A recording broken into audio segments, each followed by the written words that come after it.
Bonsoir à tous, j'espère que vous vous portez bien et que je ne vous ai pas trop manqué. Désolée, hein. J'étais en train de préparer l'anniversaire du temple et Dieu merci, ça s'est bien passé et que le divin créateur nous a fait grâce et on a commencé à voir ses grâces. J'espère que pendant ce temps aussi, vous avez eu le temps de méditer sur nos rubriques. Alors, aujourd'hui, nous allons encore retourner dans notre histoire pour un peu en savoir un peu plus.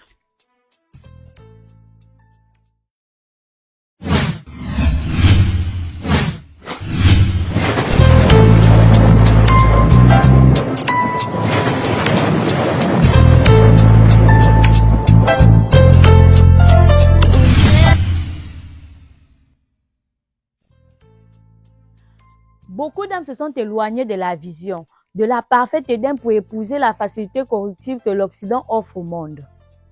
Hier, nous étions à Éden. Notre continent s'appelait Alkebulan.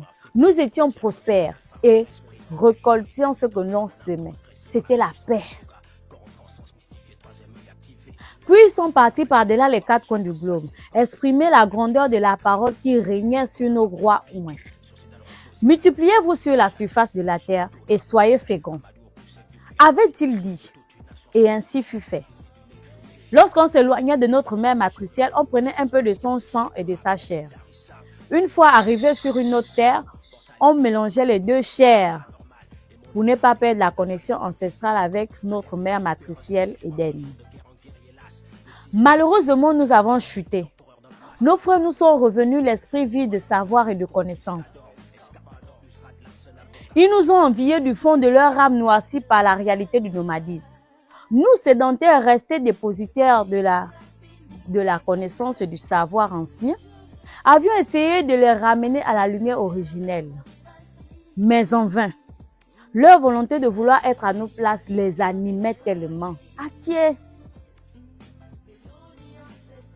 Le temps changea.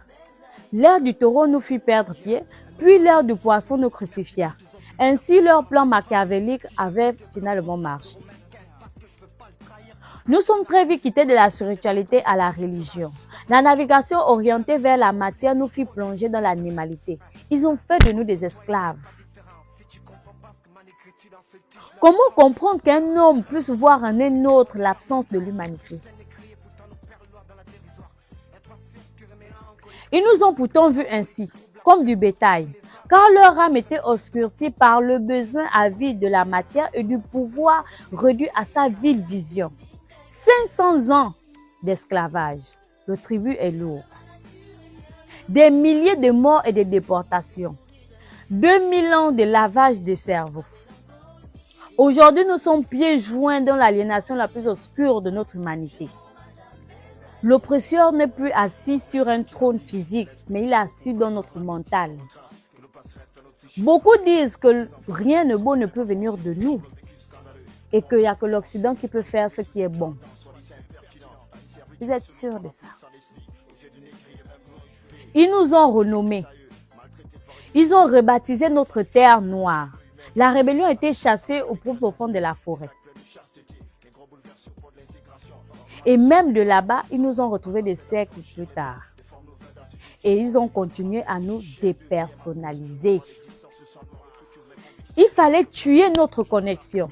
Déjà, nos traditions et nos cultures sont relayées à des simples... Aïe!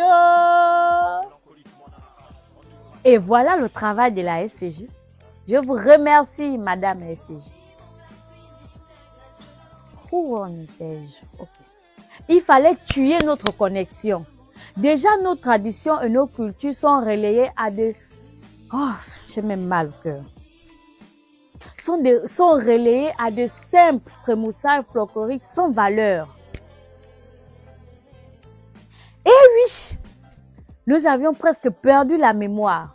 Notre aliénation était arrivée à son paroxysme. Avoir de la vision, c'est voir venir les choses et s'armer de telle sorte que l'on puisse supprimer, éviter, adoucir les alentours d'une situation encombrante.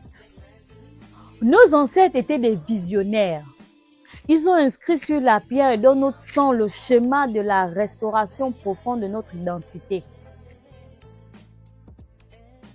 Oui, nous n'avons rien oublié. Tout est inscrit dans notre mémoire génétique. Malgré notre degré d'aliénation, nous allons retrouver et récupérer notre capacité transcendantale. Malgré la résistance de beaucoup d'abîmés irréversibles, nul ou personne ne pourra nous couper de notre chemin intérieur vers le divin créateur, le multiple et le un. Malgré les caprices de la SCG et la chaleur qu'il y aura dans cette soirée, les moustiques, je vous souhaite une bonne soirée.